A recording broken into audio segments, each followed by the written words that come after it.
Halo anak-anak, apa kabarnya? Hari ini kita akan belajar ilmu pengetahuan alam. Assalamualaikum warahmatullahi wabarakatuh.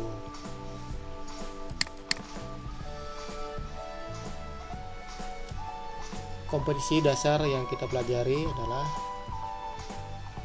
mengidentifikasi komponen-komponen listrik dan fungsinya dalam rangkaian listrik sederhana, melakukan percobaan rangkaian listrik sederhana secara seri dan paralel. Materi kita yang pertama, sumber dan alat listrik. Kemudian yang kedua, persamaan dan perbedaan rangkaian seri dan paralel. 3. Rangkaian listrik campuran.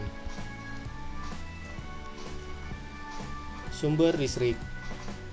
Sumber listrik adalah alat listrik yang dapat menghasilkan arus listrik atau energi listrik. Apa saja sumber listrik? Sumber listrik diantaranya baterai, akumulator atau aki, dinamo, dan generator.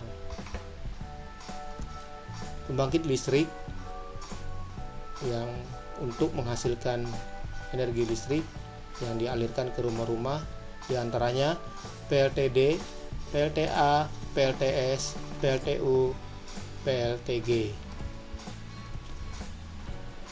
Alat listrik: saklar, sikring, stiker, stop kontak, fitting. Fungsi saklar: alat penyambung atau pemutus aliran listrik ke lampu atau peralatan lain. Sikring: pengaman apabila terjadi konsleting dan juga berfungsi memutus dan menyambung arus listrik. Stiker: untuk menyambung peralatan listrik atau elektronik agar peralatan tersambung dengan listrik.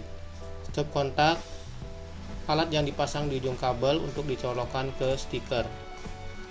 Fungsi fitting merupakan sebuah alat untuk menghubungkan lampu dengan kabel pada jaringan listrik.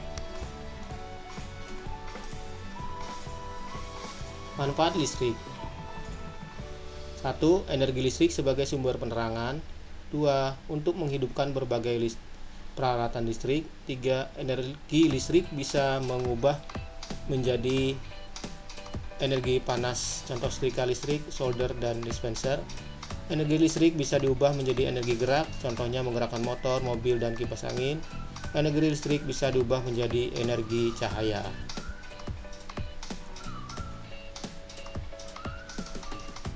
Rangkaian listrik tersusun 3 cara. Rangkaian seri: rangkaian alat-alat listrik yang disusun secara berurutan atau tanpa cabang. 2. Rangkaian paralel adalah rangkaian alat-alat listrik yang dihubungkan secara berjajar. 3. Rangkaian campuran adalah rangkaian alat listrik gabungan atau perpaduan antara rangkaian seri dan paralel. Persamaan antara rangkaian seri dan paralel. Apa saja anak-anak persamaannya? Yang pertama, persamaannya adalah daya dan arus listrik yang dibutuhkan dari kedua jenis, baik itu rangkaian seri atau paralel, dayanya sama. Kedua jenis rangkaian dapat digunakan secara bersama-sama. Kedua jenis rangkaian memiliki kesamaan hambatan. Apa itu hambatan? Hambatan listrik artinya kemampuan benda untuk menahan aliran arus listrik. Ciri khas rangkaian seri. Rangkaian seri, anak-anak, rangkaian seri tidak ada cabangnya. 1. Hanya memiliki satu aliran listrik saja atau tidak memiliki cabang. 2. Membutuhkan sedikit komponen listrik sehingga biaya yang dibutuhkan untuk membuat rangkaian listrik lebih sedikit. 3. Cahaya lampu yang dihasilkan lebih redup.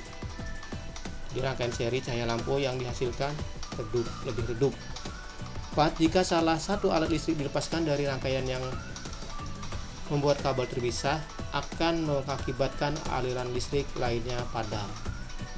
Itu adalah ciri khas dari rangkaian seri.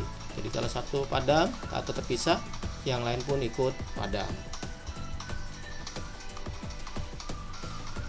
Ciri khas rangkaian paralel: memiliki lebih dari satu aliran listrik. aliran listrik. Jadi lebih dari satu, ini 2 aliran listrik contoh dari yang gambar dari Bapak. Yang kedua, membutuhkan banyak komponen listrik sehingga biaya yang dibutuhkan untuk membuat rangkaian listrik paralel lebih besar karena biaya kabel. Tetapi memiliki keuntungan, cahaya lampunya yang dihasilkan lebih terang, lebih terang daripada rangkaian seri. Kemudian keuntungan yang selanjutnya, jika salah satu aliran listrik diputus, misalnya aliran listrik ke lampu ini diputus, lampu yang lain tidak akan padam karena dia memiliki cabang sendiri. Rangkaian listrik campuran.